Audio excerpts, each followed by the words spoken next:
నమస్తే డిఆర్బి న్యూస్కు స్వాగతం. ఐటీసీ, పీఎస్పీడీ కాంట్రాక్ట్ వర్కర్స్ రెండవ రోజుకు చేరిన జేఏసీ నిరసన సమ్మె. బూర్గంపాడు మండలం, Sarapaka ITC PSPD contract workers JAC ఆధ్వర్యంలో 13వ వేతన ఒప్పందంలో పెండింగ్ అంశాలు పరిష్కరించాలని మరియు 14వ వేతన ఒప్పందం కాంట్రాక్ట్ కార్మికులు జేఏసీ ఆధ్వర్యంలో జరపాలని రిలే నిరాహార దీక్షలు చేస్తున్న కాంట్రాక్టు కార్మికులకు అఖిలపక్ష నాయకులు అందరూ మద్దతు తెలిపారు. రెండో రోజు దీక్షలకు కూర్చున్న కాంట్రాక్టు కార్మికులు బత్తుల గోపాలరావు, కాటం శ్రీనివాసరెడ్డి, తాటిపూడి ఆనంద్, ఆకిని స్వర్వేరరావు, పగడాల మల్లేష్ రెడ్డి, ఈతకోటి జాన్సన్ దీక్షలో కూర్చున్నారు. ఈ కార్యక్రమానికి మద్దతుగా ఐటీసీబీఆర్టీయూ అధ్యక్షులు Sanikommu Shankar Reddy, general secretary Sheikh Azeem, Gopal, Saibabu, BMS అధ్యక్షులు బిజ్జం అశోక్ రెడ్డి, బీజేపీ నాయకులు చుక్కపాలి బాలాజీ, కాంట్రాక్ట్ కార్మిక సంఘాల JAC convener Pati Somireddy, co convener Sanikommu Ramachandrareddy, INTUC contract కార్మిక సంఘం అధ్యక్షులు వీరన్న, కాంట్రాక్ట్ కార్మికులు కుమార్, కార్మికుల నిరసనలకు సంఘీభావం తెలియచేశారు.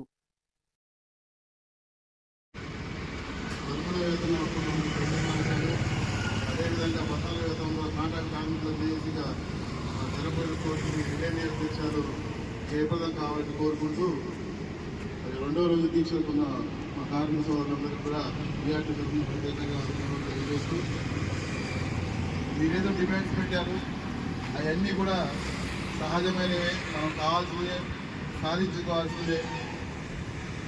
ముఖ్యంగా మీరు నిన్న నుంచి దీక్షలో కూర్చున్నారు. మొన్న నుంచి ఆర్యూటీ మాకు కార్మికుల విషయం కూడా ఇంతవరకు ఏం మాట్లాడలేదని చెప్పలేదు. ఒకసారి ఆలోచించండి. అంటే ఇంకా 5 రోజులే ఉంది మొదలు పెట్టండి. ఎట్టి పరిస్థితుల్లో అగ్రిమెంట్ అయితే అయిపోతుంది. 6 రోజులు ఉంది. ఒక్కరోజు కూడా కార్మికుల గురించి మాట్లాడలేదంటే ఎంత ఆశాబోధం ఉందో, మిమ్మల్ని ఎంత చిన్న చూపు చూస్తున్నారనేది మనం అందరం కూడా ఒకసారి గ్రహించాల్సిన అవసరం ఉంది. మేమంటే 12 నేను ఉన్నాను ఉపాధ్యక్షుడిగా. 15 నుంచి 25 రోజులు మీ గురించి చర్చించడం జరిగింది.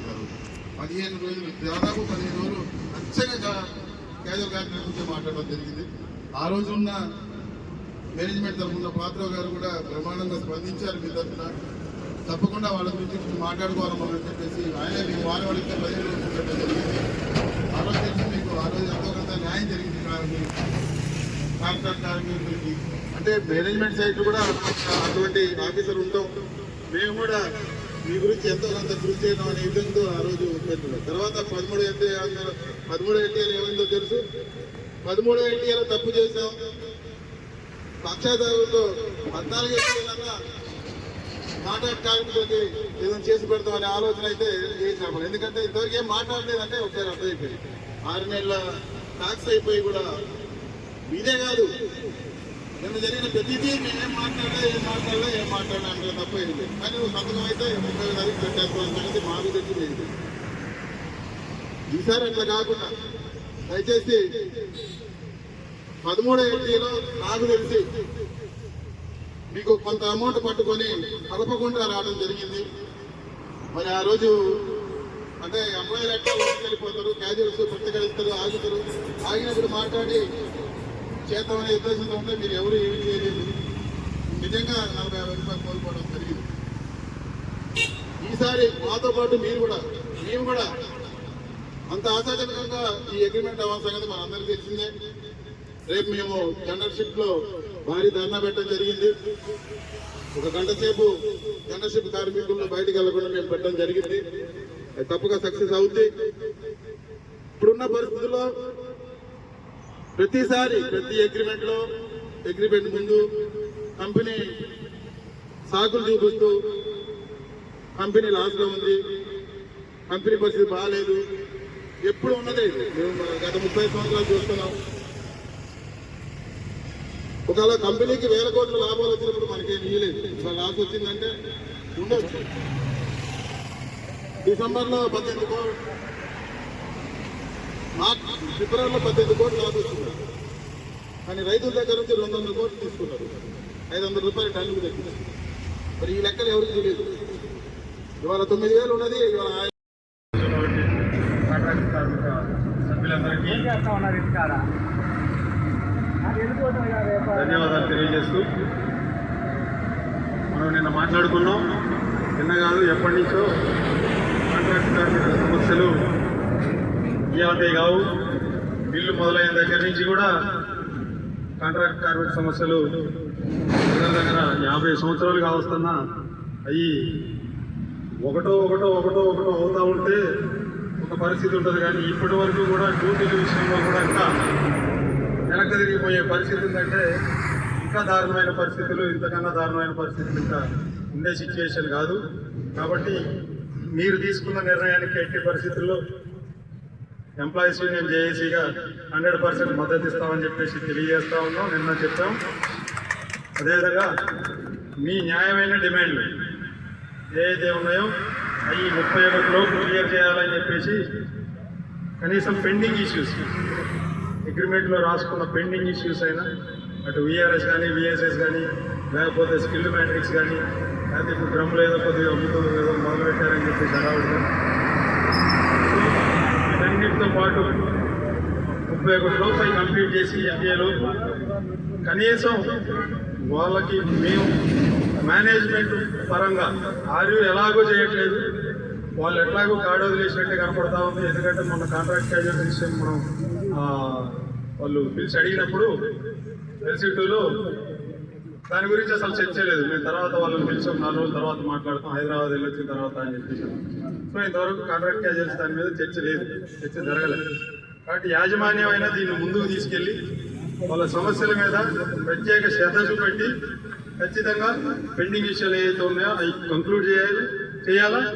అదేవిధంగా ప్రతి ఒక్కరు కోరుకునేది ఇన్ని సంవత్సరాల నుంచి పనిచేసినా ఏం చేసినా మనం కోరుకునేది శాలరీస్, వేతనాలు మంచిగా ఉంటే మనం ఇక్కడ కూర్చోవాల్సిన అవసరం లేదు. మిగతా అవసరాలు ఎట్లా ఉన్నా 1, 2 అటో ఇటో అయినా కానీ సరైన వేతనాలు ఉంటే సరే కొద్ది గొప్ప సర్దుకునే పరిస్థితి ఉంటుంది. కానీ ప్రతి అగ్రిమెంట్లో కూడా కాంట్రాక్ట్ క్యాజువల్కి అన్యాయం జరుగుతున్నది అన్నమాట వాస్తవం. ఎంతో కొంత తీసుకురాచి పెట్టడం, అది సాటిస్ఫై అవ్వండి అని చెప్పేసి అంటాం. అక్కడ ధర్నా చేయడం, 1-2 సార్లు ధర్నా చేయడం, దాంట్లో ఇంకొద్ది ఏదో ముందుకు పోవటం, ఇదే జరుగుతూ ఉంది. దానికి తోడు పోయిన ఎల్పీఏలో మరీ దారుణంగా C4L'ని B1L'ని తీసుకొచ్చేసి వచ్చే కాంట్రాక్ట్ కార్మికులకు వాళ్ళకి ఇచ్చేదే 100-150 రూపాయలు అయితే దాంట్లో మళ్ళీ 100 రూపాయలు కట్ చేస్తే ఇక వాడికి వచ్చే శాలరీ ఎంత, వాడు బతికేదేక.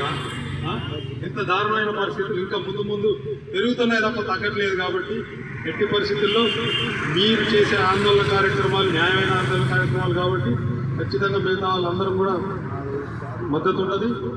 మెయిన్గా యాజమాన్యం ప్రశాంతమైన వాతావరణంలో ఇవాళ ఈ బిల్లు నడుస్తూ ఉంది. ఈ బిల్లు నడిచే ప్రశాంతమైన వాతావరణాన్ని చెడగొట్టొద్దు. ఎందుకంటే ఇవాళ కాంట్రాక్ట్ క్యాజువల్స్ లేకపోతే మిల్లు పరిస్థితి ఏంటి అనేది అటు యాజమాన్యానికి తెలుసు, ఇటు ఎంప్లాయీస్కి తెలుసు, అటు కాంట్రాక్టర్స్కి తెలుసు, యూనియన్ లీడర్స్కి తెలుసు, అందరికీ తెలుసు. కాబట్టి వాళ్ళని పరిగణలోకి తీసుకోకుండా మనం అగ్రిమెంట్ చేద్దాము అని చెప్పేసి మీరు అనుకుంటే అది పొరపాటే ఉంది. కాబట్టి ఎట్టి పరిస్థితుల్లో కాంట్రాక్ట్ క్యాజువల్స్ యొక్క న్యాయమైన డిమాండ్లు, అదేవిధంగా LTA వాళ్ళకి న్యాయంగా ఏదైతే వేతనాలు పెంచాలో అదే స్థాయిలో ఎట్లేదన్నా 250-300లకు పైగా వాళ్ళకి వేతనాలు ఉంటేనే సరైన న్యాయం జరుగుతుంది. వాళ్ళకి ఎట్టి పరిస్థితుల్లో దాన్ని సాధించుకోవాలని చెప్పేసి ఆర్యూకి డిమాండ్ చేస్తున్నాం. మేనేజ్మెంట్ కూడా ఆర్యూ తోటి వాళ్ళ కాన్సెప్ట్ పక్కన పెడితే యాజమాన్యం కార్మిక శ్రేయస్ని, కాంట్రాక్ట్ కార్మిక శ్రేయస్ని, అదేవిధంగా మిల్లు యొక్క శ్రేయస్ని దృష్టిలో పెట్టుకుని వాళ్ళ డిమాండ్ని క్లియర్ చేయాలని చెప్పేసి తెలియజేస్తూ